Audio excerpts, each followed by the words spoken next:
So hello everyone. आज से यार हम अपनी डीएसए सीरीज स्टार्ट करने वाले हैं, जिसमें हम पूरा डीएसए सीखेंगे एकदम बेसिक से लेके एंड तक। इस सीरीज के जो स्टार्टिंग के कुछ वीडियोस रहेंगे वो थोड़े इजी रहेंगे। जैसे ये जो एग्जांपल मैं अभी सॉल्व करूंगा बहुत इजी है, तो हम इजी से स्टार्ट करेंगे, फिर हम जंप करेंगे मीडियम प्रॉब्लम से, फिर हार्ड, और फिर एकदम इंटरव्यू क्वेश्चंस पे हम जंप करेंगे।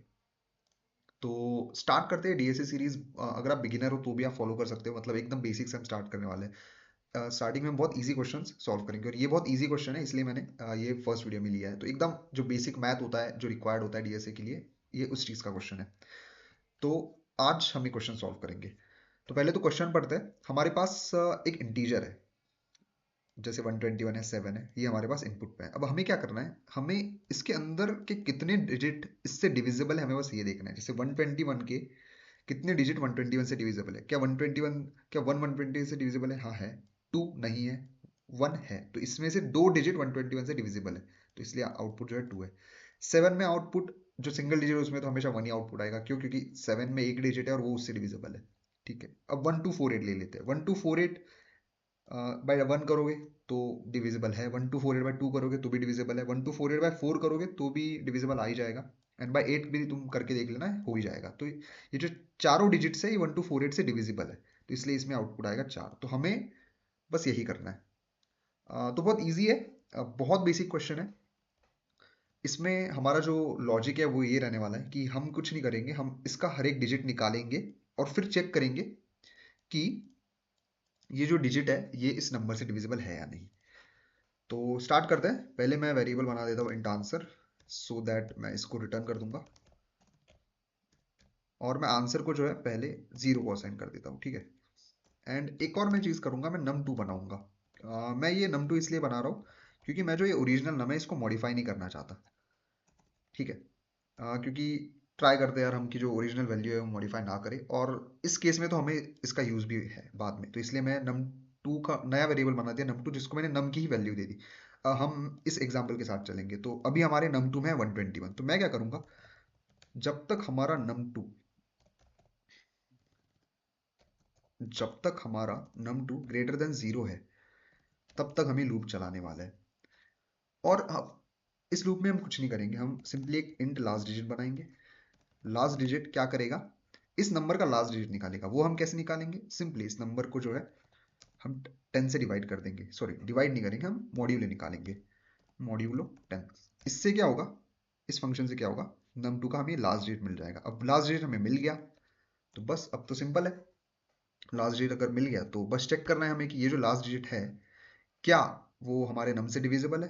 तो num by last digit is equal to 0। क्या ये है, मतलब ये जो हमारा नंबर है ओरिजिनल, क्या इस लास्ट डिजिट को क्या ये डिवाइड करता है? जैसे 121 क्या 1 को डिवाइड करता है, ये मैं पूछ रहा हूँ। तो अगर ऐसा करता है तो मेरा जो आंसर है ना उसको प्लस प्लस कर दो, सिंपल। और फाइनली मैं क्या करूंगा, जो मेरा नम नम 2 है उसको मैं डिवाइड बाय 10 कर दूंगा, बाय इक्वल टू 10। अब ये मैं क्या कर रहा हूँ, अब 121 तो हो गया, तो इस स्टेप में क्या होगा, 121 10 से डिवाइड होगा तो हमारे पास 12 बचेगा। अब 12 क्या 0 से बड़ा है? हाँ है, तो ये लूप दोबारा फिर होगा। अब हमारा जो नंबर है वो 12 है। अब 12 को मैं फिर से 10 से मॉड्यूलर 10 करूंगा तो हमारे पास 2 मिल जाएगा। फिर 2 क्या 121 से डिविजिबल है क्या, ये फिर से वही चेक करेगा। अगर है तो हो जाएगा हमारा आंसर है, नहीं इस केस में नहीं है तो आंसर में प्लस प्लस नहीं होगा। फिर से हम num2 को 10 से डिवाइड कर देंगे, तो हमारे पास 12 था, अब 10 से डिवाइड किया तो हमारे पास 1 बचेगा। अब क्या 1 ग्रेटर देन 0 है? तो हाँ, ये लूप एक और बार रन होगा। अब जब फिर से हम स्टेप पे आएंगे तो 1 डिवाइड बाय अगर हम 10 करेंगे तो 0 मिलेगा। क्या 0 ग्रेटर देन 0 है? नहीं है, तो ये लूप उसके बाद रन नहीं होगा। तो 3 बार इस केस में 120 के केस में 3 बार लूप रन होगा।